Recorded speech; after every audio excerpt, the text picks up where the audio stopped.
بسم اللہ الرحمن الرحیم۔ مرزا جہلمی نے اپنی کئی ویڈیوز میں بارہا امام ابو حنیفہ رحمۃ اللہ علیہ کے ایک خواب کا تذکرہ کر کے اس کو گستاخانہ اور شیطانی خواب قرار دیا، اس پر مختلف اعتراضات کیے اور طنز کیا اور ہوٹیں کی، مذاق اڑایا۔ آج آپ کے سامنے مرزے کے ان تمام اعتراضات کا تسلی بخش جواب دیا جائے گا اور مرزے کے گھر سے ہی انشاءاللہ ہم جواب دیں گے۔ آخری جو گستاخی جو میں نے پیش کرنی تھی وہ کشف المحجوب میں بھی موجود ہے اور تذکرۃ الاولیاء میں بھی۔ اپنے بزرگ کی بزرگی ثابت کرنے کے لیے امام ابو حنیفہ رحمۃ اللہ علیہ کی طرف انہوں نے ایک جھوٹا خواب منسوب کیا کہ امام ابو حنیفہ رحمۃ اللہ علیہ نے خواب میں دیکھا کہ رسول اللہ کی قبر کھود کے وہ اندر اترے ہیں اور حضور کی ہڈیاں سمیٹ رہے ہیں، بعض کو بعض سے الگ کر رہے ہیں۔ نعوذ باللہ۔ رسول اللہ کے بارے میں گھبرا کے اٹھے، اپنے دوست ابن سیرین کے پاس گئے اور کہا کہ اس خواب کی تعبیر بیان کرو۔ جھوٹا کوڑ، کوئی ایسا خواب امام حنیفہ نے نہیں دیکھا۔ تو انہوں نے کہا آپ نبی کی سنت کو جمع کریں گے، اس میں تو خوشخبری ہے۔ رسول اللہ کی سنت کو جمع کرنے کے لیے اس طرح کا گستاخانہ خواب اللہ تعالیٰ اپنے نبی کے بارے میں امام حنیفہ رحمۃ اللہ علیہ کو دکھائے گا؟ قبر میں اتر کے ہڈیاں، یہ کس امتی کا عقیدہ ہے کہ رسول اللہ کی قبر مبارک کے اندر ہڈیاں ہیں؟ نعوذ باللہ من ذالک۔ تم لوگ پھر حیات النبی کے عقیدے کو نہیں مانتے، صرف اس کے اوپر چندے بٹورتے ہو۔ پہلی گزارش یہ ہے کہ یہ خواب صرف کشف المحجوب اور تذکرۃ الاولیاء میں نہیں بلکہ اور بھی بیسیوں کتب میں امت کے بڑے بڑے علماء اور محدثین، صرف حنفی نہیں بلکہ دیگر مذاہب کے علماء نے بھی اس خواب کو نقل کیا ہے، اور آج تک کسی محدث، کسی فقیہ نے اس خواب کو شیطانی یا گستاخانہ خواب نہیں کہا، اور یہ حوالے آپ کے سامنے تفصیل سے آ جائیں گے۔ تو اس کا مطلب یہ ہوا کہ پوری امت ایک طرف اور اکیلا مرزا جہلمی ایک طرف ہے۔ دوسری گزارش یہ ہے کہ مرزا جہلمی خود مانتا ہے کہ خواب کے اندر جو کچھ دکھایا جاتا ہے وہ حقیقت نہیں ہوتی بلکہ تمثیل ہوتی ہے۔ مثلا ابن عباس رضی اللہ تعالیٰ عنہ نے کربلا کے واقعہ کے موقع پر نبی پاک صلی اللہ علیہ وآلہ وسلم کو خواب میں پراگندہ حالت میں دیکھا۔ اس پر مرزا جہلمی نے خود کہا کہ یہ ایک تمثیل تھی، حقیقت نہیں تھی۔ اور مسند احمد میں حدیث ہے، حضرت ابن عباس کہتے ہیں کہ میں نے ایک دوپہر کے وقت حضور کو خواب میں دیکھا، آپ کے ہاتھ میں خون کی شیشی ہے اور آپ کے بال بکھرے ہوئے، پراگندہ حالت ہے۔ میں نے کہا میرے ماں باپ آپ پہ قربان، یہ آپ کی کیا حالت ہے؟ تو آپ نے فرمایا کہ ابھی جو ہے نا وہ میرے حسین اور اس کے ساتھیوں کو قتل کر دیا گیا، میں صبح سے کربلا میں ان کا خون جمع کر رہا ہوں۔ یعنی ایک یہ تمثیل کے طور پہ تھا، یہ نہیں ہوتا کہ فزیکلی نبی علیہ السلام وہاں پہ موجود تھے۔ فزیکلی آپ مجھے خواب میں دیکھیں اور صبح آگے مجھے آپ پوچھیں کہ جی آپ خواب میں آئے تو مجھے تو نہیں پتا ہوگا۔ یہ ایک ڈپارٹمنٹ اللہ تعالیٰ کا ہے جو تمثیل کے طور پہ چیزیں اللہ تعالیٰ دکھا دیتا ہے۔ جب مرزا مانتا ہے کہ خواب میں تمثیل ہوتی ہے، حقیقتاً وہ چیز نہیں ہوتی، تو امام ابو حنیفہ رحمۃ اللہ علیہ کے خواب کو بجائے تمثیل بنانے کے حقیقت بنا کر پھر اس پر گستاخی کا فتویٰ لگانا، کیا یہ مرزا جہلمی کی منافقت نہیں ہے؟ بلکہ مرزے کی زبان سے ہی ایک اور مثال آپ کے سامنے پیش کر دیتے ہیں۔ یہ واضح احادیث ہیں کہ دجال مکہ مدینے میں داخل نہیں ہوگا، بخاری مسلم کی ہیں۔ اب یہ جو حدیث ہے نا، یہ بڑے لوگوں کو پریشان کرتی ہے کہ جی دوسری طرف بخاری مسلم میں ہے کہ نبی علیہ السلام فرماتے ہیں کہ میں نے ایک خواب دیکھا جس میں مجھے ایک بڑا خوبصورت شخص دکھایا گیا جس کے لمبے بال تھے، یعنی زلفیں تھیں، اور اس سے پانی کے قطرے ٹپک رہے تھے، اور وہ دو شخص کے سہارے ان کے کندھے پہ ہاتھ رکھا ہوا طواف کعبہ کر رہا تھا۔ تو مجھے پوچھنے پہ فرشتوں نے بتایا کہ یہ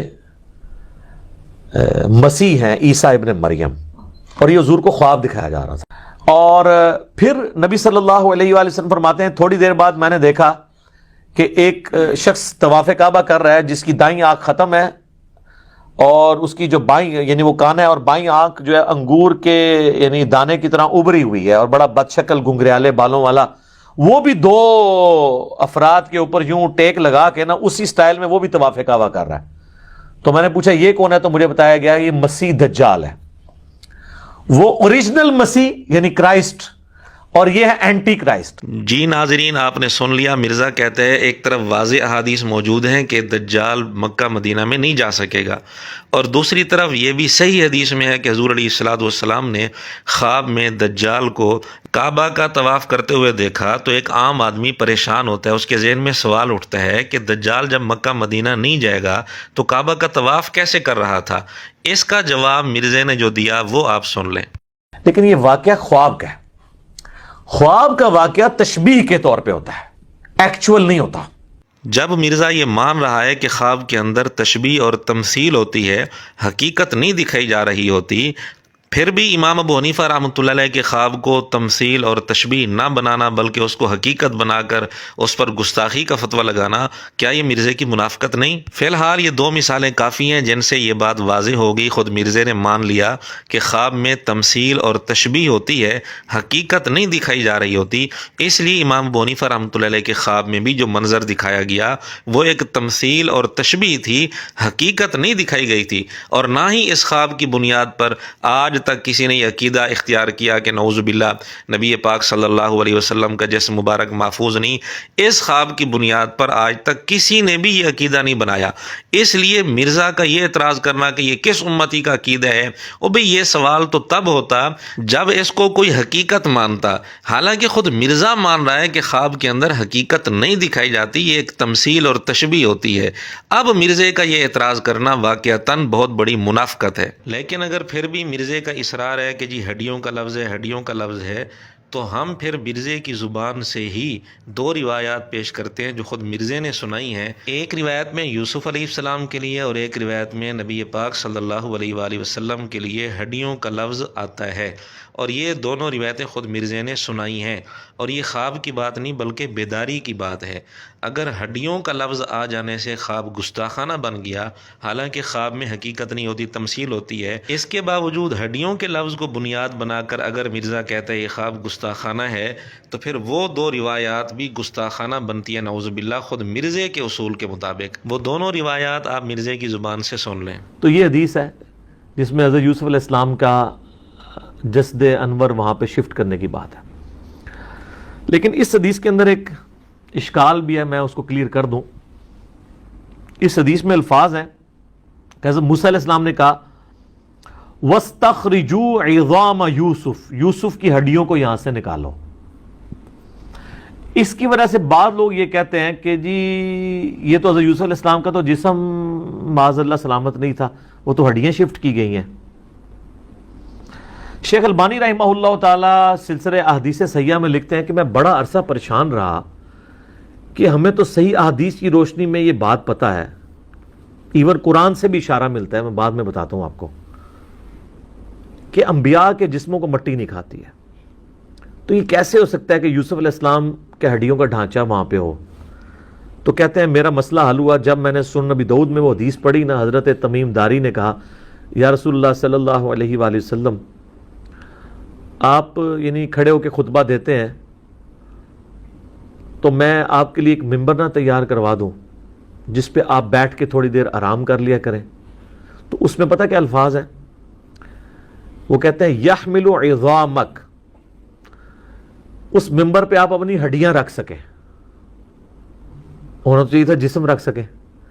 تو البانی کہتے ہیں کہ وہ مجھے پتہ چلا کہ یہ عرب کے لوگ محاورتاً یہ لفظ بولتے ہیں، یعنی وہ جسم ہڈیوں کے ایکویلنٹ جسم اور جسم کے لیے ہڈیاں استعمال کرتے ہیں، ٹھیک ہے؟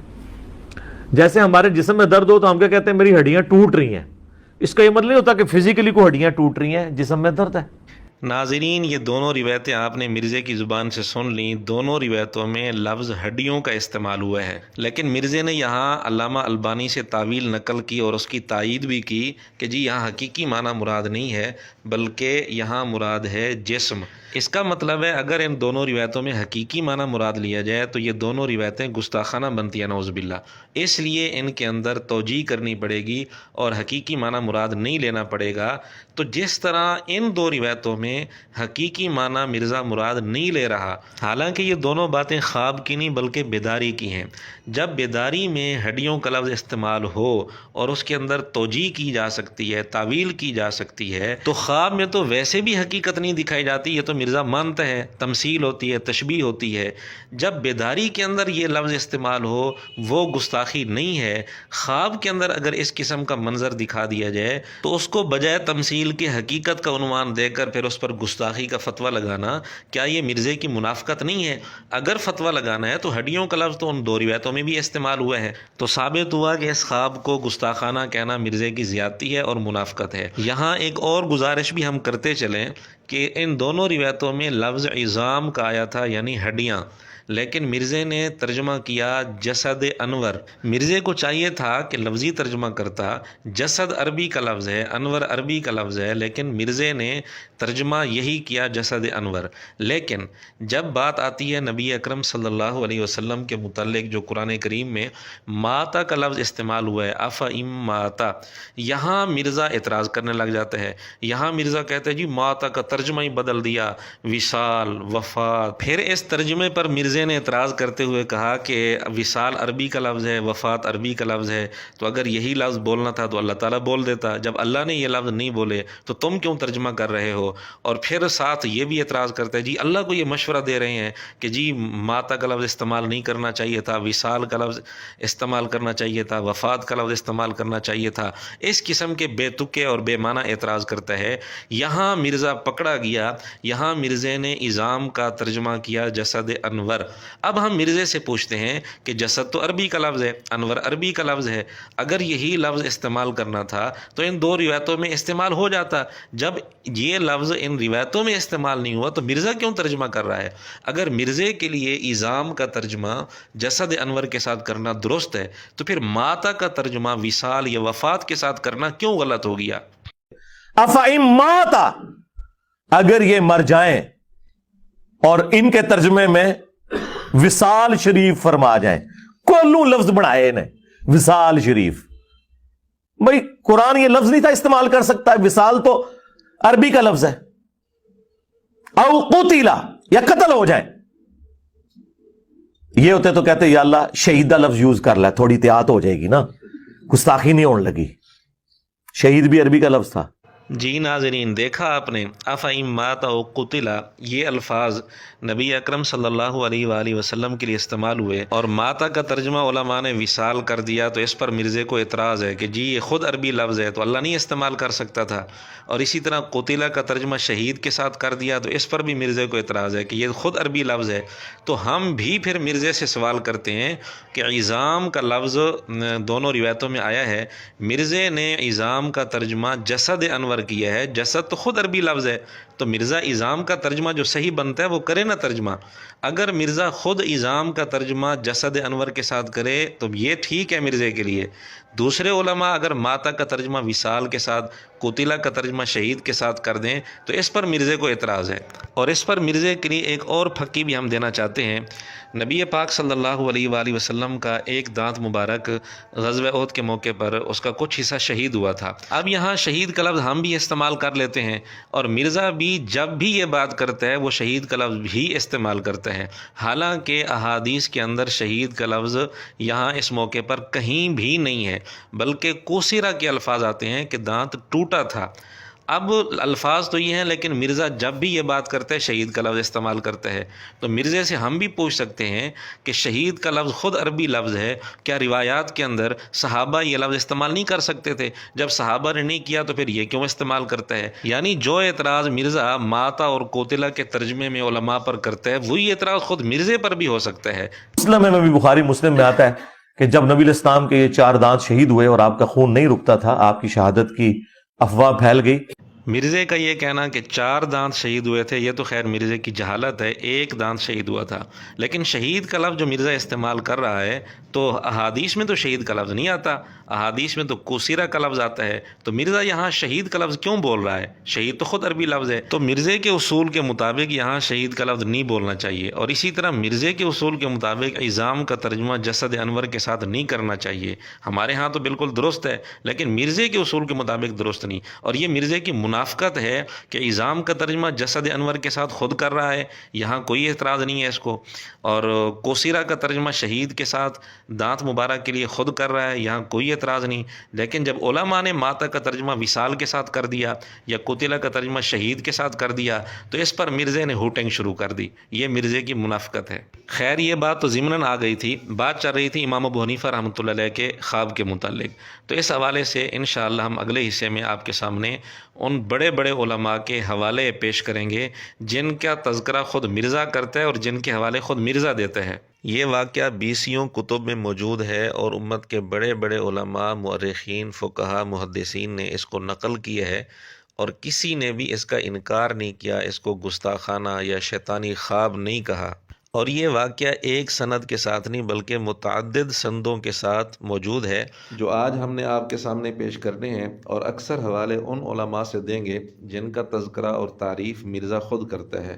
نمبر 1، خطیب بغدادی کی مشہور کتاب ہے تاریخ بغداد، اس میں 2 سندوں کے ساتھ یہ واقعہ موجود ہے، اور خطیب بغدادی 5ویں صدی کے مشہور مورخ اور محدث ہیں۔ نمبر 2، 5ویں صدی کے ایک اور مشہور عالم حافظ ابن عبد البر، جن کو مرزا جہلمی اس زمانے کا مودودی کہتے ہیں، انہوں نے اپنی کتاب الانتقاء میں 3 سندوں کے ساتھ یہ واقعہ نقل کیا ہے۔ نمبر 3، اسماء الرجال میں مشہور نام ہے امام مزی رحمۃ اللہ علیہ کا، ان کی مشہور کتاب ہے اسماء الرجال پر تہذیب الکمال، اس میں بھی انہوں نے سند کے ساتھ یہ خواب نقل کیا ہے۔ نمبر 4، علامہ سیوطی رحمۃ اللہ علیہ کی مشہور کتاب ہے تبییض الصحیفہ، اس میں بھی خطیب بغدادی کے حوالے سے انہوں نے یہی خواب نقل کیا ہے۔ نمبر 5، اسماء الرجال میں مشہور نام ہے علامہ ذہبی رحمۃ اللہ علیہ کا، ان کی مشہور کتاب ہے سیر اعلام النبلاء، اس میں بھی انہوں نے سند کے ساتھ یہ واقعہ نقل کیا ہے۔ نمبر 6، علامہ ذہبی رحمۃ اللہ علیہ کی ہی ایک اور کتاب ہے مناقب ابی حنیفہ کے نام سے،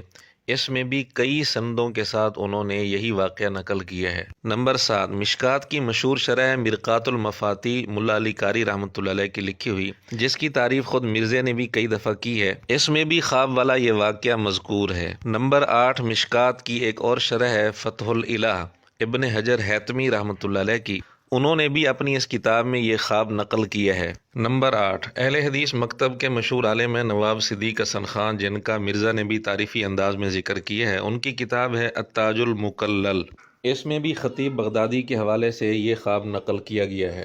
فی الحال آپ کے سامنے 8 کتابوں کے حوالے پیش کیے گئے ہیں، اور ملا علی قاری رحمۃ اللہ علیہ کے علاوہ باقی یہ سارے حضرات غیر حنفی ہیں جنہوں نے اپنی اپنی کتابوں میں یہ خواب والا واقعہ نقل کیا ہے، لیکن مرزے نے یہ واقعہ بیان کرتے ہوئے 2 کتابوں کا نام لیا، کشف المحجوب اور تذکرۃ الاولیاء۔